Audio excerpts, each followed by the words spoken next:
viņi redz, kas ir apakšā. Es mainu tikai cepures, mašīnas un vīriešus, ja ir ko mainīt. Bet vīrieši jau tagad ir liels deficīts un džentelmeņi, man liekas, vispār vairāk ir zooloģiskā dārzā kā brīvā dabā.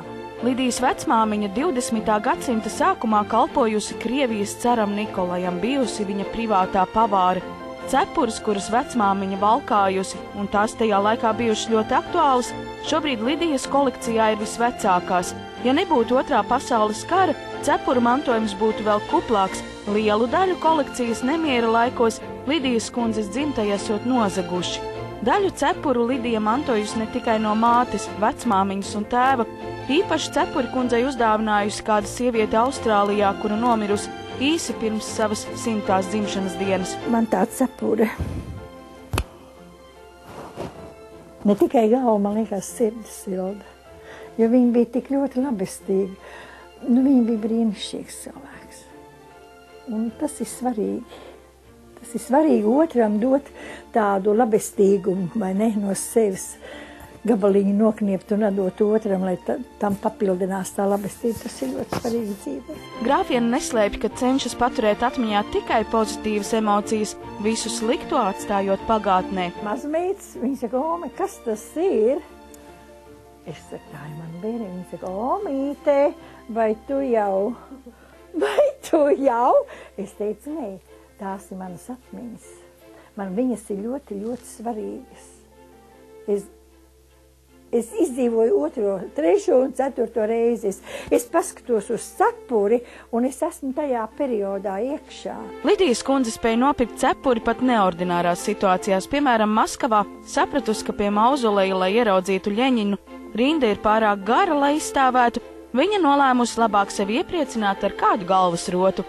Šeit man vajag tikai baltu ķēvi un galifē bikses. Lidija neslēpj, ka padomju laikos sākumā nopirkusi cepuri, tad pasūtījusi cepurē piestāvošu kostīmu un pēc tam arī mašīnu. Lai tu varētu iet tādu galvas segu kaut kur, tev ir jābūt kungam blakus un pilnā uniformā, vai ne? Jo sieviete bez cepuris nav nekas, un ja vēl kungs nav blakus, tad galīgi nav nekas.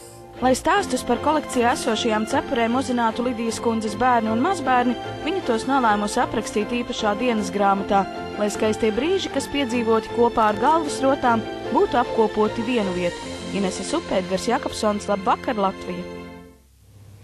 Skaisti. Jā, cerēsim, ka tās divas vēl ilgi gaidīs savu nolemto, tā teikt. Jā, tā taisnība. Bet tagad piedāvājam iepazīties ar Sofiju, Katerīnu un Annu, kuras šodien dēvē arī par Staļina govīm. Tās ir 3 sievietes, māte, meita un vecāmāte, kuras nokļuvušas grāmatas Staļina govis lapusēs. Tikko izdotā grāmata paspējusi uzrunāt jau daudzus lasītājus par to, kā citu no citas viņas šķir politiskā vara, karš, mīlestība un slimība. Staļina govis šodien iepazīti devās mūsu kolēģis Oskars Lepers. Ik pa brīdim pasauli pāršauc kāda jauna literatūras sensācija. Tie ir autori, kuri jau ar savu pirmo grāmatu iekaro lasītāju sirdis.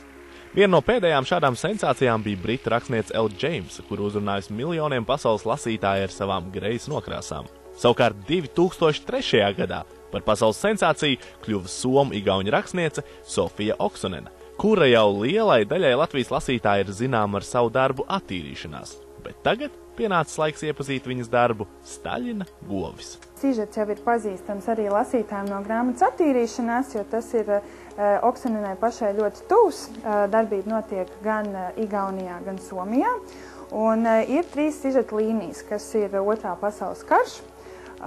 Tas ir padomju laiki un jau tāda kā atmoda. Tie ir 80. 90. gadi.